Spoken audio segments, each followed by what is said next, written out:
Who do not know. The land of Palestine has been disputed for centuries. Many empires have claimed power over the land where Palestine is today, even before it was known as Palestine, especially in the Levant region. I mean, think of anything. Think of any empire, the Romans, the Persians, Jews, Muslims, Crusades. Every one of those had claimed at certain time, or at different times over centuries, power over Palestine. However, the very special year was 1948. That was the year when Palestine was governed or ruled by the British. Then the British decided to give the land or some of the land to the Jews as a result of sympathy for the atrocity they faced on the hand of the bad Nazi Germans. At the time of the conflict, you can see the numbers here. The demographic of Palestine was Jews were 630,000, Christians 143,000, and the Jewish population was 32%. Muslims, however, were about 1,181,000. Now, we cannot say these numbers are really, really precise, but this is very close to what most census parties agree on. Since 1948, a systematic ethnic cleansing movement began. The Zionists forced an enormous number of Christians and Muslims to leave their places, to leave their homes and move away from the neighborhoods where they grew up, they lived for their entire lives. And this is a fact. You can read it in from Western sources and as well as Arab sources or Muslim sources. Now let's fast forward and talk about the main players in the region and Palestine. First, before that, let's talk about the PLO, the Palestinian Liberation Organization. It's the mother party of both Hamas and Fatah. It was considered as a terrorist organization until 1993, and I'm going to tell you why very, very soon. Now, it was considered to be the real representatives, or the real representative of the Palestinian people. And also was considered to be a terrorist organization because the violent attack they carried out against the Israeli army. But here's the change come. An Oslo peace accord, they reached sort of peace agreement with the Israeli side. However, that peace agreement did not move the situation substantially forward. It was led, the PLO, it was led by Yasser Arafat, who died, can you move to another slide, please? Who died in 2004. Now this guy was very active. He went everywhere. He went to United States. He went to England. Many countries, many places, just to establish peace. He's known as Abu Ammar. You can Google Abu Ammar or Yasser Arafat. There are a tremendous amount of results you're going to get. He died in 2004. And in 2004, a new phase in the history of Palestine began. An internal conflict within the PLO had led to the defection of the left wing, known as Fatah, who is currently led by Mahmoud Abbas, who is also the current head of the Palestinian government. Now, Fatah is known as the good guys to the Israelis because they reached a peace agreement with Israel again. And they are dominating the West Bank area. Now, although they dominate the West Bank area, which is bigger than Gaza, way bigger than Gaza, they lost the majority to Hamas in 2006 elections, the year they defected from each other. Next slide. Now you can see here, here's the West Bank, See how big it is? And Gaza is somewhere here. It's not, this is Gaza actually. And although it's way bigger, geographically bigger place or spot, it's dominated by the minority, which is Fatah.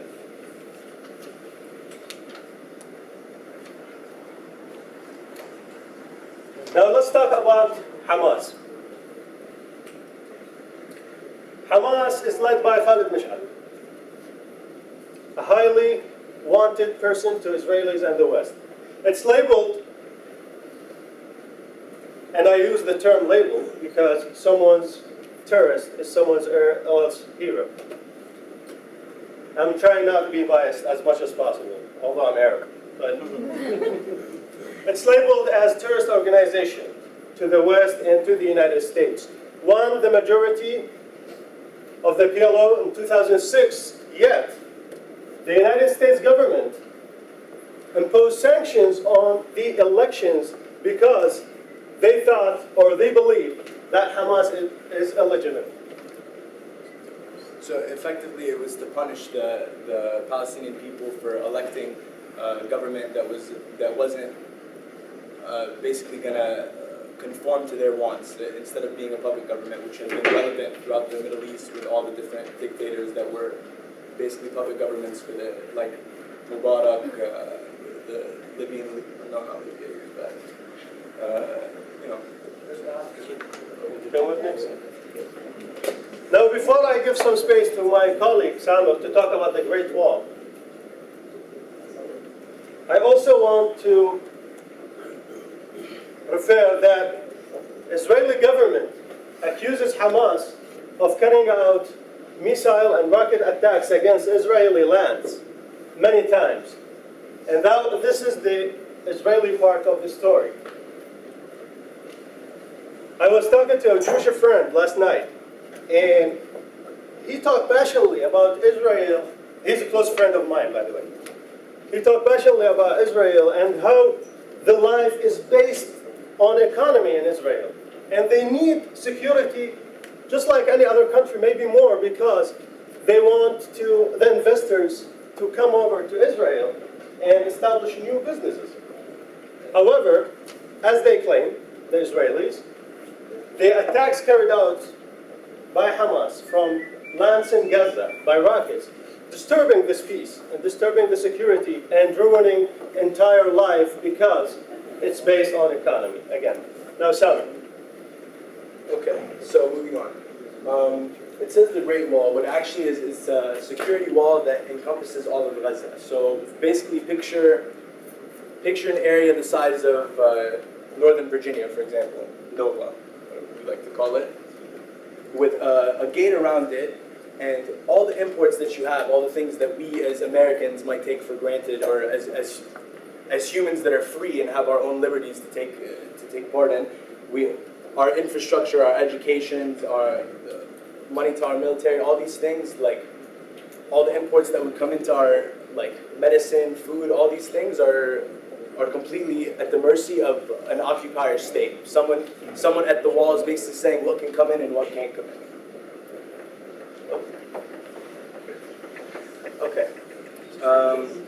What this wall really represents is a blatant infringement on Palestinian basic human rights, which are essentially restricting Gaza to nothing more than a large jail cell, like I said before. As a result of this wall and the ongoing stalling of the Israeli government, the Palestinians are subject to inhumane acts of violence, lack of medicine, education, infrastructure, etc., etc.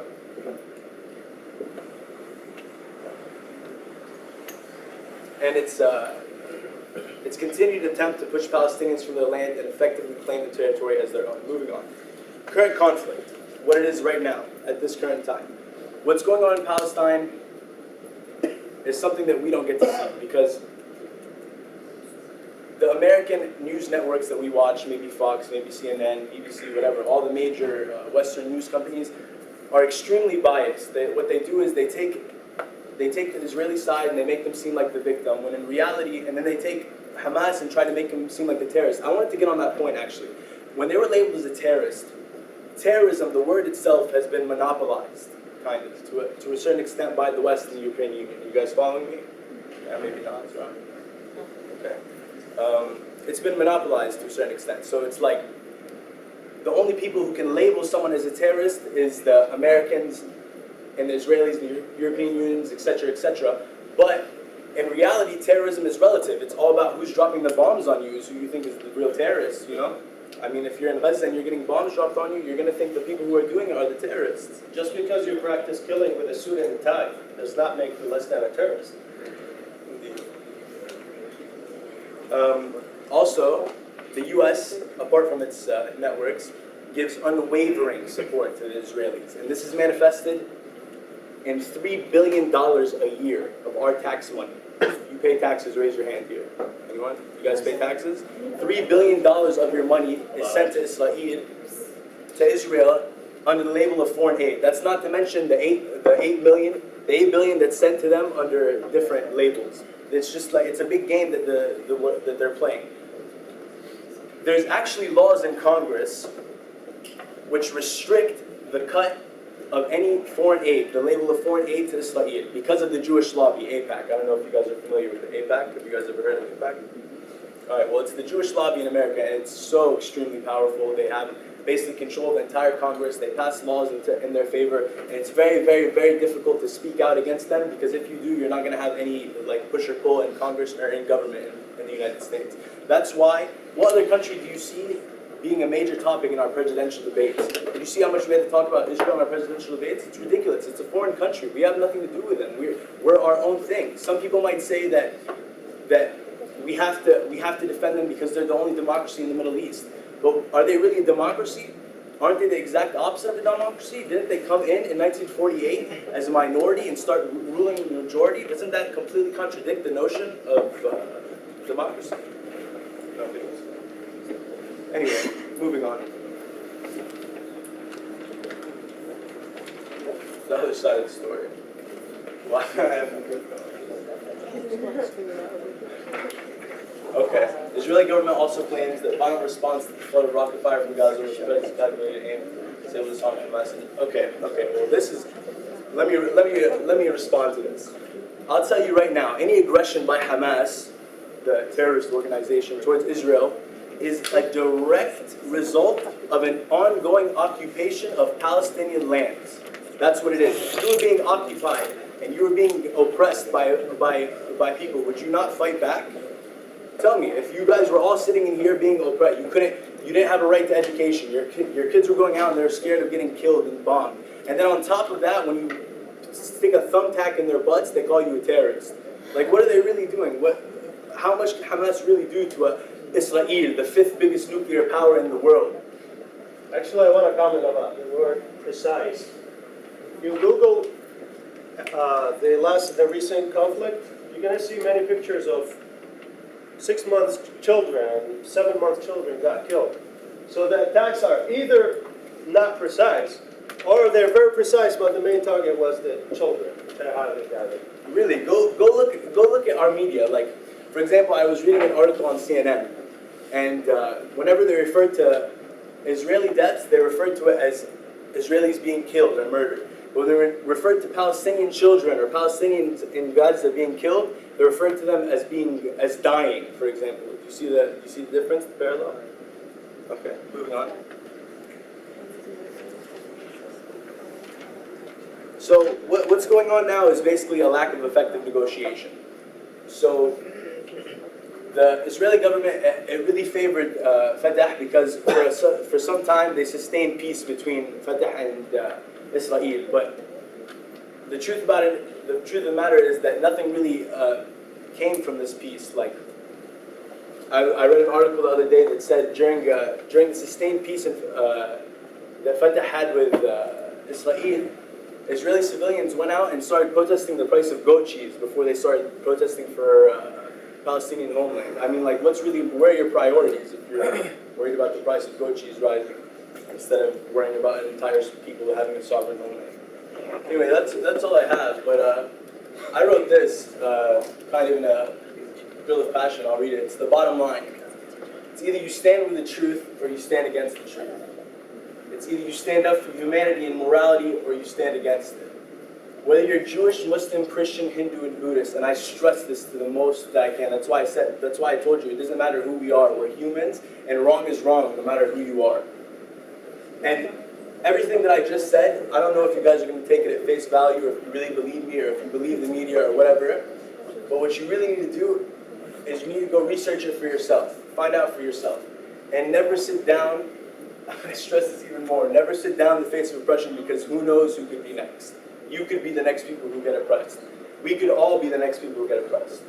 So, free Palestine. I didn't put this in, I guess, on one of my... Actually, he wrote it so passionately I had to edit a lot of it. But, in order not to lose my job. But, any questions? Please, dialogue. Yes. Okay, I have a question about Hamas. How does a terrorist lead a political party? If So- he's wanted by the Americans, then how does he lead a political party? Well, that goes back to what we were saying about being labeled as a terrorist. What is a terrorist to the Americans? What they're claiming to be a terrorist. So if he's wanted, or don't they have like forces out there kind of grounding? Well, if you know that there's been no direct dialogue between Hamas and any Western countries or Israel. The ceasefire that took place a couple weeks ago was facilitated by the Egyptians, who are now after Mubarak was taken away, and now we have Morsi as the president, is willing to have negotiations with Fatah. Before that, it was puppet leader, like I mentioned earlier. Does that answer your question? Are you sure? Dialogue is encouraged, guys. Like, the only way anyone will get to know about it is if you talk about it. Okay, so I appreciate your presentation. My name's Don. I'm the director here of operations. I'm a believer in doing the right thing. But you know something, land's been occupied throughout the world, many places. Right now, you are occupying Native American land. Okay, you're living a very nice life on the backs of Native Americans. That's the truth. Okay, so we know the land's being occupied. The reality is, though, is that this world is pretty much controlled by money. Okay, if you had as much power, if anyone had as much power, the Palestinians had the wealth of combined nations of Saudi Arabia, Brunei, and several other countries. They would pretty much dictate policy. Because in this country, Jews have a lot of power. And that's why, in my opinion, that Israel was talked about a great deal. Plus the fact, for you who are, I'm sorry to offend the Iranians who are in this room, but when you have a person who leads your country, who talks about eliminating a people, a human being, there's nothing right about that. Nor do I believe it's right to squeeze the Palestinians in this circle and not allow them to have things and dictate to them how things should be done. I think there's a happy medium somewhere, okay? But I think people have a right to exist. And coexist, of course. right. So, you know, I appreciate your presentation. I think it was a great presentation. I think it was a little slanted, okay? I will say that for a fact.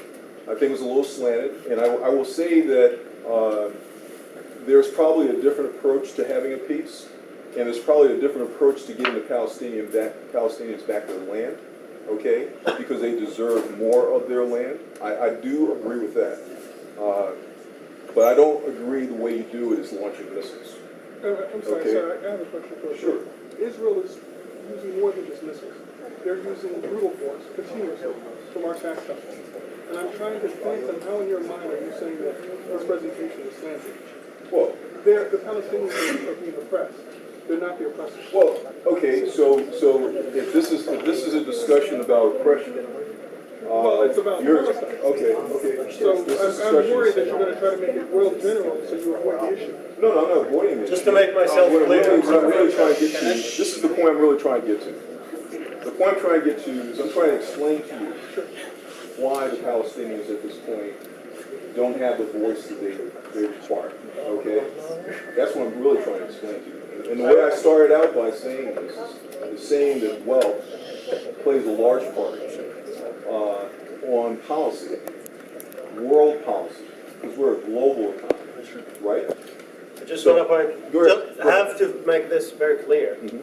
to everyone. I am totally against launching missiles, either from Gaza or from Israel. Mhm. I'm totally against the killing. I really believe in peace and peace negotiations. And this is,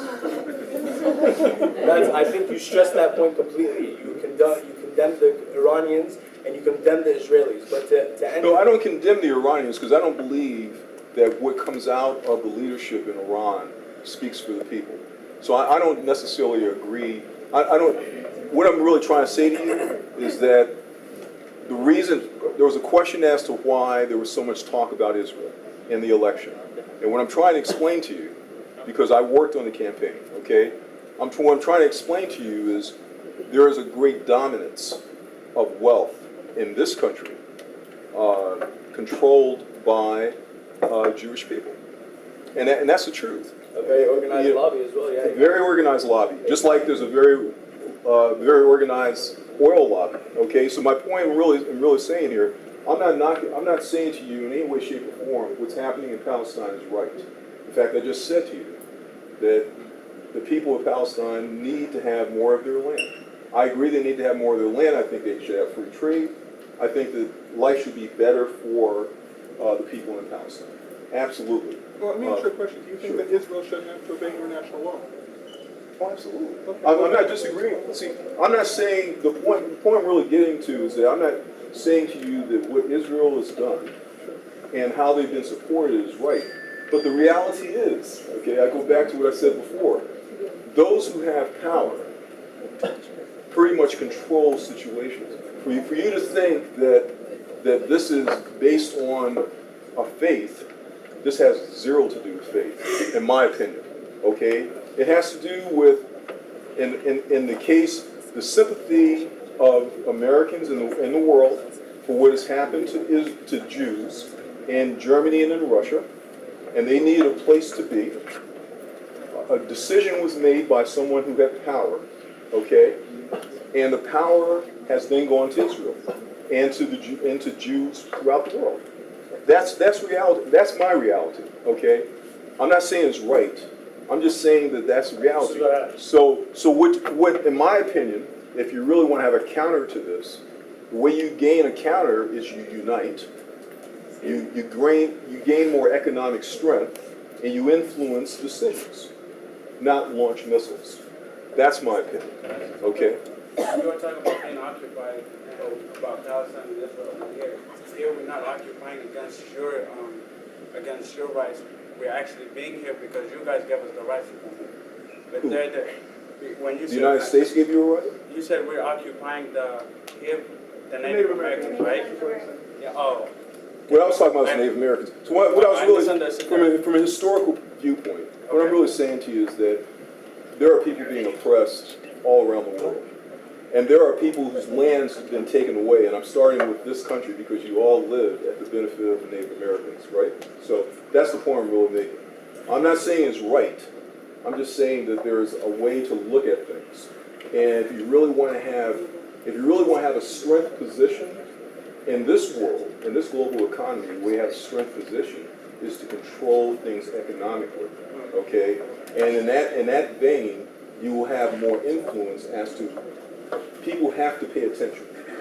That's the only point I'm really making.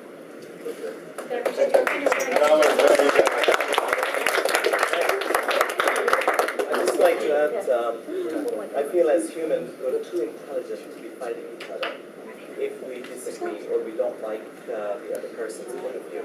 And that goes for everyone to obey and follow. I'm not an Iranian. I never lived in Iran, yes. There was a couple of occasions when somebody made a statement that Israel should be wiped off the face of the map. I heard it myself. But it's not only Iranian leader who said that. Every day you turn on telly, you see, okay, these are the plans to attack Iran. These are the plans to attack Iran. Every day you turn on the TV, there's talk about Iran. We're going to do this to Iran. We're going to do this to Iran. Yes. He said it too, and there are other powers, we need to equally mention both sides. And about Hamas, if we don't like somebody, that does not mean they're not democratic. People chose them. We need to respect that. Democracy does not mean everybody who likes the United States is democracy. It's Democrat. Sadly, we are the first one to hug some of the dictators.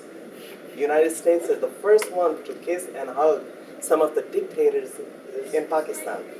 Remember General Zia in the 80s. Remember Musharraf in the 90s. They were not democratic leaders, but they were our state guests many times over. Puppets exist in every society.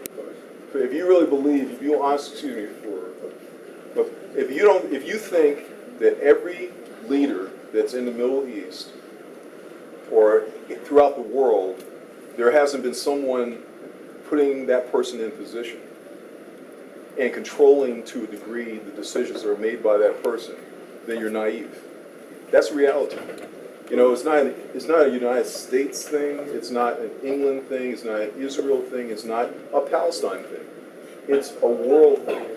And those with power put people in position. What other country has such power, though?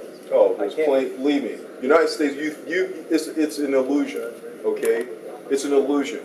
If for you to think... Sorry to interrupt. I know this conversation can go up until the morning, so I appreciate your opinion. Thank you, Sam, and thank you, Omar, but we have to give a chance for other people.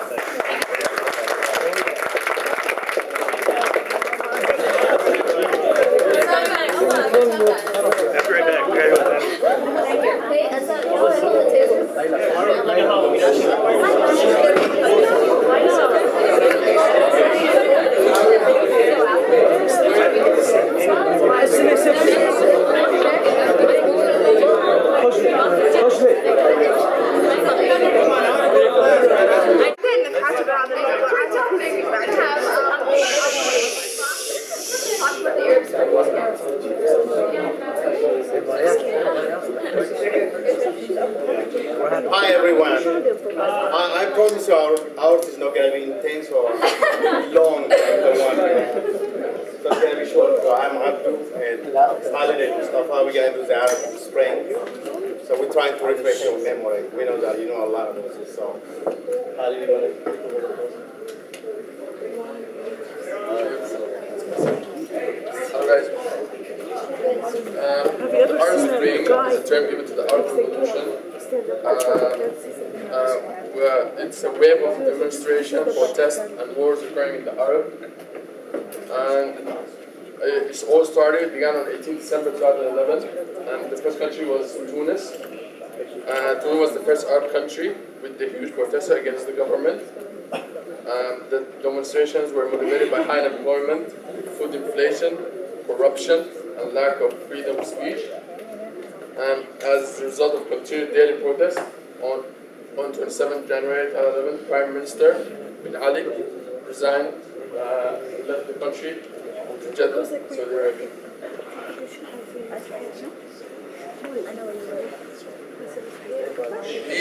Libya, anti-government protests were motivated in what was happening in Tunis and Egypt. So they started on 15 February 2011. By 18 February, the opposition controlled most of Benghazi, which is the second largest country in Libya. Saif al-Islam Gaddafi started wars against his own country. The rising death toll raised, numbering in thousands, drew international media. A lot of Libyan diplomats around the world, as ambassadors, resigned when what was happening in the country. On October 20, 2011, Gaddafi marked his 42 years of power, and he was caught by the protesters and was killed in the hands of protesters. Okay, Hassan's going to come up now. Give it up for Hassan.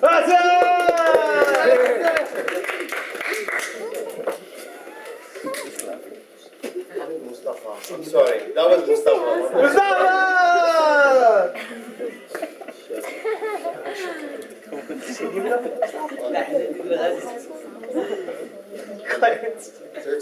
2011, protests took place in Khartoum and Al-Ubaid. In Khartoum, police clashed with demonstrators in the town center and at least 2 universities.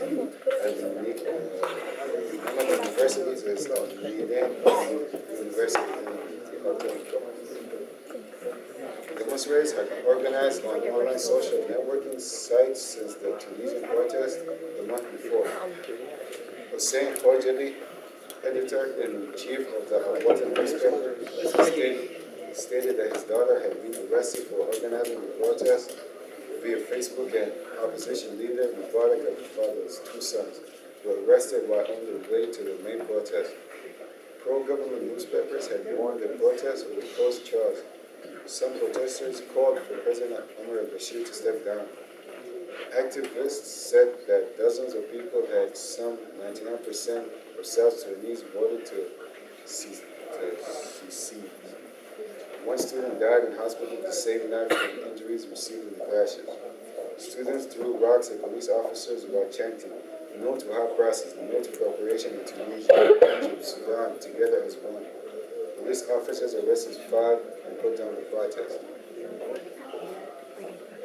Anti-austerity protests erupted on 16 June 2012 when student-led activists from Khartoum University took the streets to protest against the planned austerity measures and high prices announced by the government on the latter day.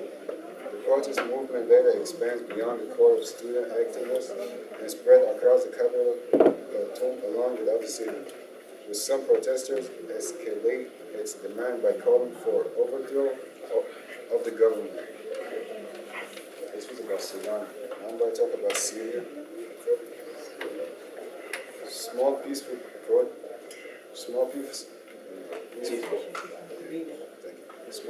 protest started on 26 January 2011 in Syria and escalated to an ongoing internal conflict. The wave of Arab upspring revolution of January 2012 reached Syria in mid-March, when residents of small southern town of Daraa took to the streets to protest the torture of students who had put up anti-government graffiti. The unrest spread to other parts of the country. Protesters demanded reform, the ouster of President Bashir al-Assad, allowing political parties equal rights for courts and broad political freedom, such as freedom of the press, speech, and assembly. The Syrian government has made concessions, though widely considered trivial by protesters. On 21st April, the government declared the repeal of an emergency law that had been in place since 1963, and which allowed the government's sweeping authority to suspend constitutional rights. The same month, the Syrian government launched the first of what became a series of crackdowns, sending tanks into restive cities as security forces opened fire and demonstrated.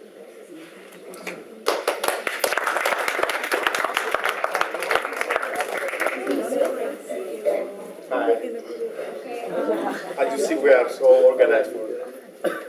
So I'm going to talk about the Egypt, the famous Egypt, the Tahrir Square. So what was the causes for the Egypt uprising? Is the police brutality during Mubarak era and the state of emergency law, electoral fraud. They always have fraud when Mubarak is elected. He's the only one who's running and he's the president for almost like 30-something years. And the high unemployment, low minimum wage, and inspiration from the area of regional protests. So from the Tunisia and it goes to Egypt and for all of those countries. So during that protest, 2 million people participated in Tahrir Square, and the death toll was 846. That was during the protest, and after the protest, about 300 people died, and 6,500 wounded, and about 12,000 arrested. So the name of the revolution was, they gave him like... I'm sorry, you said 12,000 arrested? Yes. Wow. That was not my word. Go with that. And they gave like so many names for the demonstration. One of the names that I picked was the revolution of youth. So the Arab uprising caused regional instability due, like from Egypt, Tunisia, all the way to Saudi Arabia, and the protest in Egypt was based on like social consciousness, and it has nothing to do with the religious actually. And women, what was the women role on this protest? Actually, they did a lot. Women were like participating in many stuff on the Facebook and taking a leadership role, even going to Tahrir Square. Some of them got killed and beaten up to death.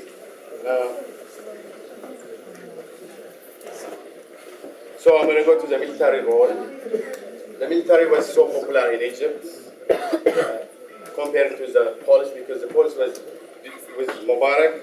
So the military was good until they became the de facto leaders. Once Mubarak was left and they become leaders and they took over, and actually they do their own, trying to strengthen their own power, but actually that didn't work for them, work for them. And what was the social media? This one is like, I found it very interesting about the social media. Many people think Facebook social network did well for this uprising. Actually it did, but some of them argue about that, because what they say is people in the Middle East generally don't use social network. That's what they say. It's not private enough to evade the authorities. They can find you, if you use Facebook or whatever. And many don't trust it as a social.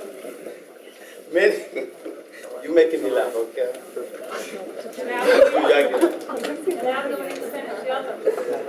Okay, so I'm going to conclude this. Are you happy that I'm going to conclude it? No, you're good, man. You're good. Okay, so this uprising gave hope for many in Middle East, in Africa, or Asia. So following that footstep, we're all going to do well for our countries, hopefully. So thanks for listening.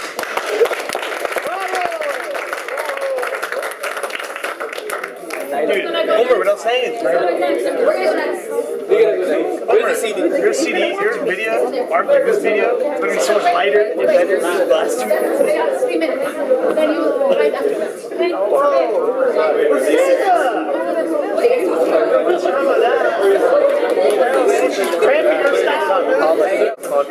Alright guys, our presentation is Arab contributions to civilization. We're going to keep it short and sweet because we know we got to keep it running. So Sahib is going to present the first. Latifah's not even here. She should do this whole project.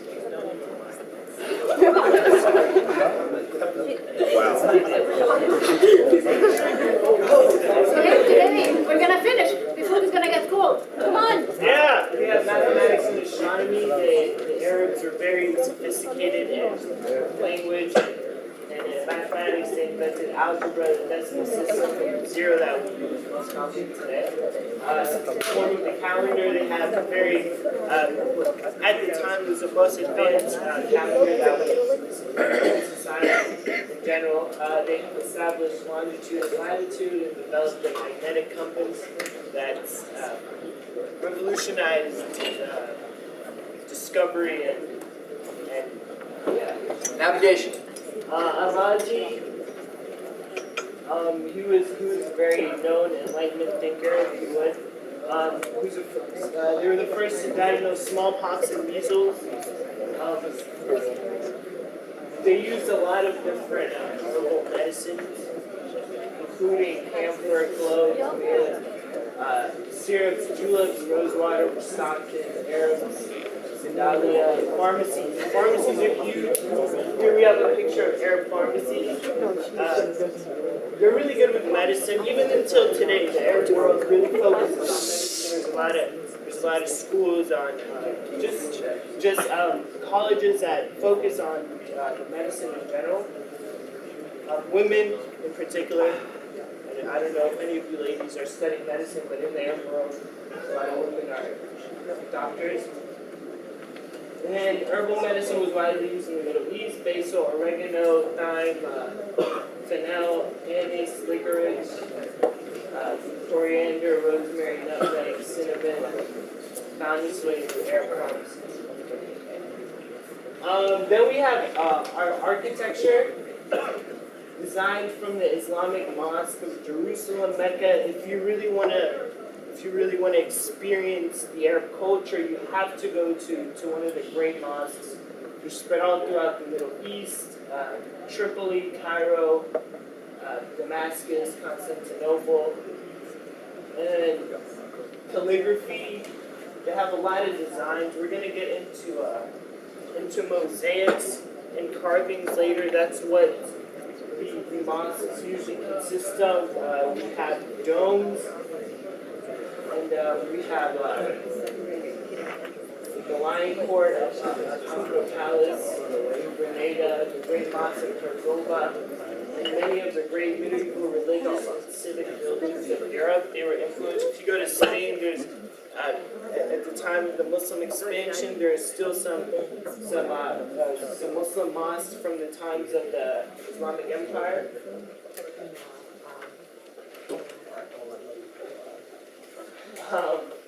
Navigation and geography. We have a map of the Arab world. You can see it consists of, I would say, at least 3 billion people just off the top of my head. No, 2 billion probably. But here's the Middle East. Iran is not, they're not Arabs. Iran does have rich history and people mistake them as being Arabs, but they're not. Somalia they're Arabs. I don't know, is there any Somalians in here? No, do they speak Arabic? Some of them do. They are in the Arab League. Huh? They are in the Arab League. Yeah, this is generally what makes you Arab generally is if you speak Arabic as your native tongue. And it stretches all the way to Morocco. I'm from Sudan, and I don't know if you guys know about the conflicts, but mostly the Arabs are in the north of Sudan. There's a split, so this map has to be upgraded. Textbooks have been changed. That's a pretty big deal as far as navigation and geography goes. The Arab stretch from the Middle East to North Africa. Ibn Battuta, explorer, improved. Oh, my bad. My bad. Improved national. The compass. Huge for discovery. And, All right, I'm going to speak real briefly on Arab contributions to horticulture. Al-Filahad is a book by Ibn al-Awam, described over 500 different plants, grafting, soil curing, anything really you need to know about gardening, it's in there. They took grapevines, learned how to graft them in such a way that they produce different colored grapes. They're known for their peach, apricot, low cost. Were transported to South America. Let's go to the next one. Crafts. The arts played a phenomenal role in the Arab culture.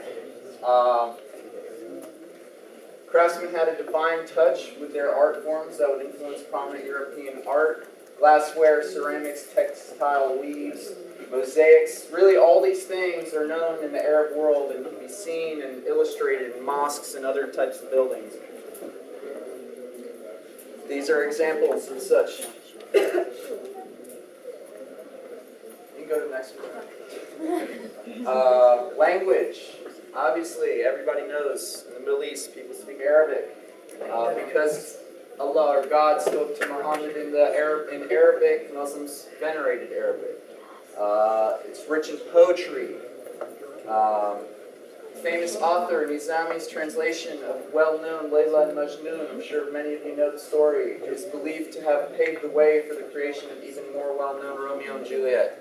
I don't know if you knew that. And she's going to speak on music. Okay, so for music, instruments include harp, lyre, zither, drums, tambourine, flute, oud. The bagpipe was introduced to Europe by the British coming from Palestine. Once the entertainment of the lonely Arab shepherds, the bagpipe returned to Palestine with the British Army. Arab poetry was put to music. The subtitle of minor key sequence and rhythm. This influenced folk songs today. Philosophy. There's Kinda contributed the work of Aristotle and Plato. Farabi made models of community. Heavily influenced by ancient Romance and Greeks, effective at integrating faith with science and fact, religion of Islam. All right. Thank you. Yeah, we're back.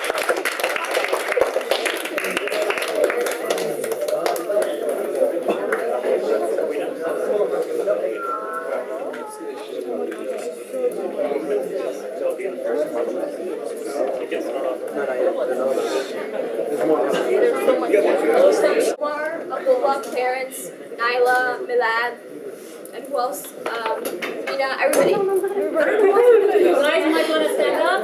Do you guys want to stand up really fast to show you guys who's in the video? Rimsha, Omar, Milad, Julia, Aya, Rosol, Farah, all of them.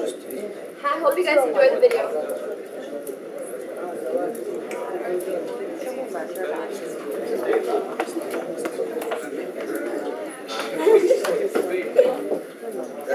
Ready?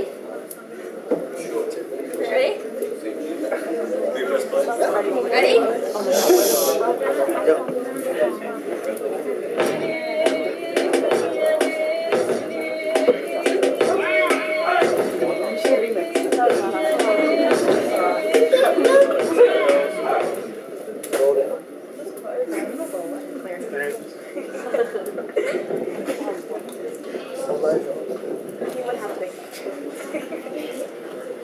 Is the house right here? Yeah, it's Alright. So before I walk in there, what's the family like? You have nothing to worry about, Brian. They're gonna love you. Are you sure? Yeah. Alright, because I know, this is the first time I'm meeting them, and, I'm just trying to be respectful before I ask her to marry me, so. Don't worry. For sure. Alright. You told her brother to ask her mom if it's cool, try to set her up so she's not just getting culture shock. You want to go, right? Yep. Alright, so, how did that? He asked her mom? Yeah, Alright. it'll be fine. Alright, let's go. Oh. Man, I'm really nervous. Don't worry, they're gonna love you. I've met them so many times. It's gonna be great. Alright, here we go. Alright. I'm not gonna choke. I'm fine. I remember the Arabic you told me, so.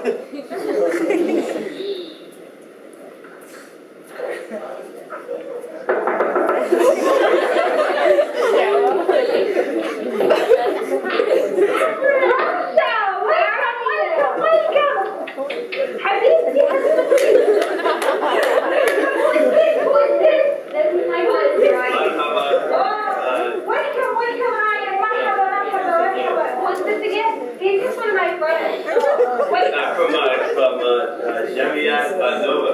Oh, Yeah. welcome. Thank you so much. Oh, wait, when is he accompanied? When is he coming? I just hang out with. He just wanted to meet you guys. Oh, Yeah, okay, yeah. okay. Yeah. She was coming over and we all know each other. We know Nyla. So I just wanted to speak with you guys. Nyla? Yeah.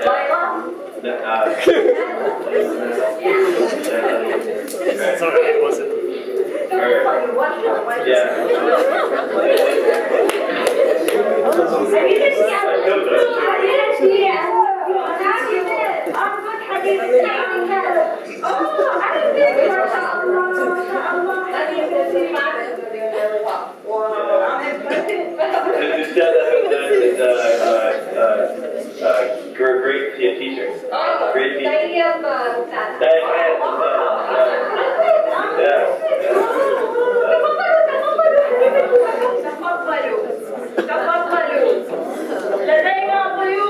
birthday now for you. And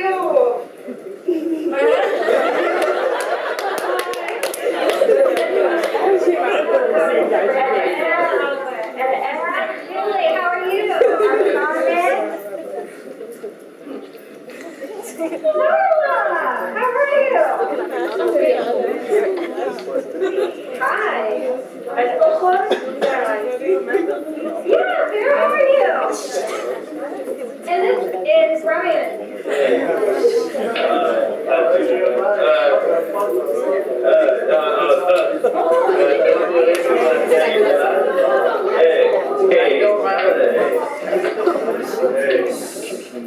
See what I was gonna come here for. Man, I forgot. You forgot.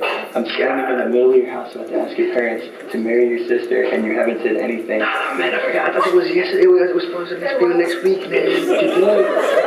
I'm gonna strangle you, Alex. Alright, hey, welcome.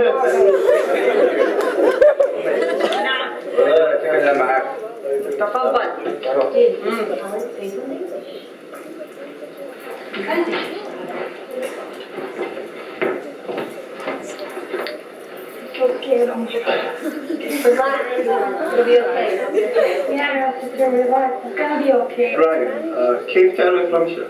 I don't speak that much Arabic, actually. I'm sorry. Yeah, okay. How do you know Rumsha? We go to school together, that's... Helen, what? Martha?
I don't speak Arabic, sir. Why?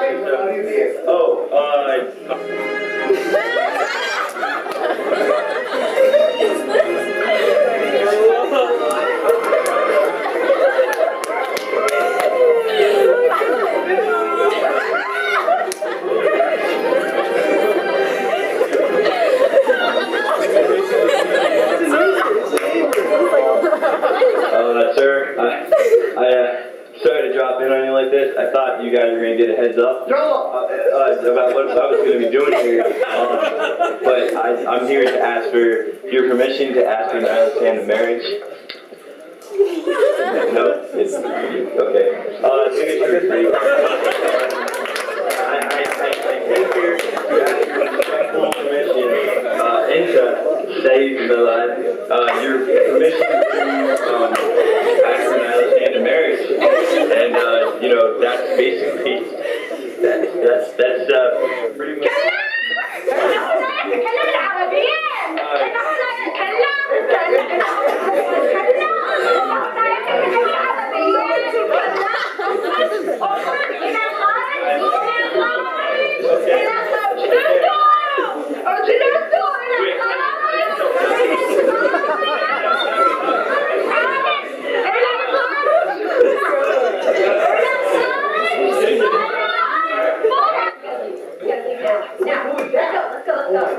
You told me they were going to be cool. I didn't Like, what happened? I didn't know. Alex was supposed to say something. Oh, well, obviously he didn't say anything because that was pretty much just an ambush for the parents. And I just got my, humiliated in front of the family. I don't know. Here's Holland now. Hey, Brian, man, I'm so sorry. What was that? Yo, you were supposed to tell her I was coming. What? I forgot, man. I thought it was next week, man. Oh my God. Your family hates me now. Nah, man. How am I gonna ask your sister to marry me now? All you ask me is speak Arabic, man. All you gotta do. Oh, that's that all? Yeah, Excellent, excellent. All we gotta do is get like. Yep, all you gotta do. Perfect. Still work. Yep. Man, alright, y'all. All right, we'll do it. We'll do it. Alright, man. Take care. All right, ma salama. Now. Okay, we'll figure something out. You know what? Why don't we just take private lessons? From who? Who could teach me Arabic in 1 week? Have done. Come on. You still have that? You mean the woman? You mean the Professor Nova? It's great. You'll get this, and you'll be able to marry Nyla, and everything will work out. All right. Well, let's see how good she is because I only got a week to do this. So. All right, let's go right now. All right. إزاي تتكلم العربية؟ هل توافقون؟ هل توافق؟ إذا تتكلم العربية؟ هل توافق؟ لماذا لم تخبريني من قبل؟ لماذا لم تخبريني من قبل؟ ماذا؟ أنا أحب رايد. ماذا؟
كيف حالك؟ الحمد لله. نعم. تلفت اللغة العربية؟ ما شاء الله. نعم. جئت للطلاب البراكتيكي. Very nervous. He's very nervous about it. Wow.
No.